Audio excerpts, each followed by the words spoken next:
Most people go through life believing they're in control. Not perfectly, but enough to trust the decisions they make. Liam was one of those people. He wasn't careless or impulsive.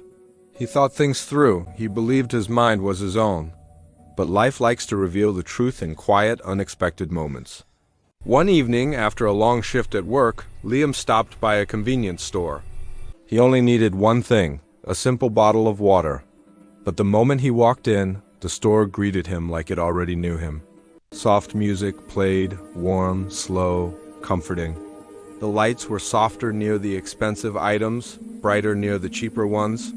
The first shelf he saw was filled with colorful energy drinks placed exactly at eye level. The plain water he wanted was near the bottom, almost hidden. Without any thought, Liam reached for one of the bright bottles. He didn't question the price.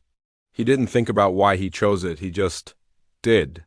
It wasn't tea until he walked outside and tasted the overly sweet drink that the question hit him. Why did I buy this? He shrugged it off. Everyone makes small choices without thinking, right? But the next day brought something stranger.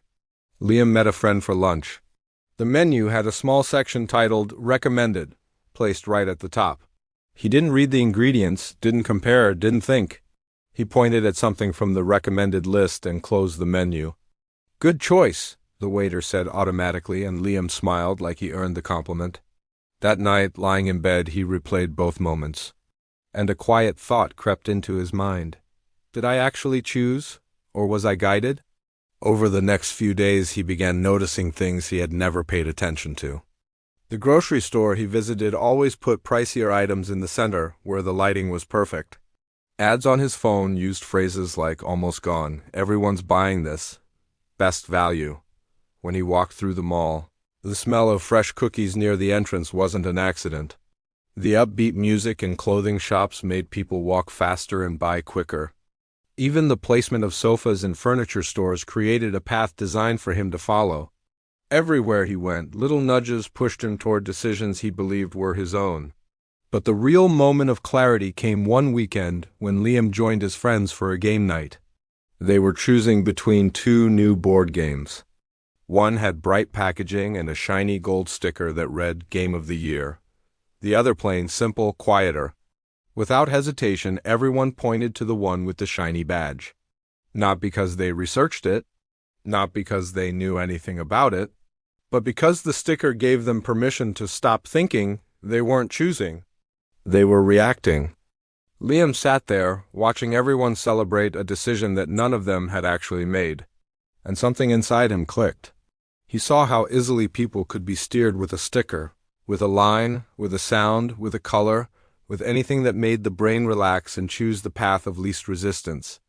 That night, walking home under the orange glow of the streetlights, Liam felt the world differently. Not against him.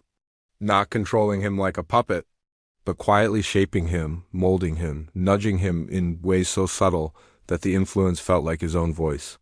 And for the first time, he realized how little of his daily life was truly intentional. The next morning, he stood in front of a shelf at the store again. Eye-level items stared back at him. Bright tags shouted for attention. Music filled the aisles. But this time, he paused.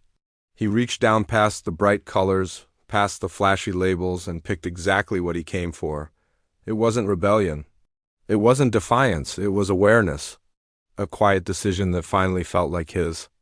Because once you see the hidden psychology steering your everyday choices, you can't unsee it. And once you notice the strings, you finally get to decide whether to follow them or cut them.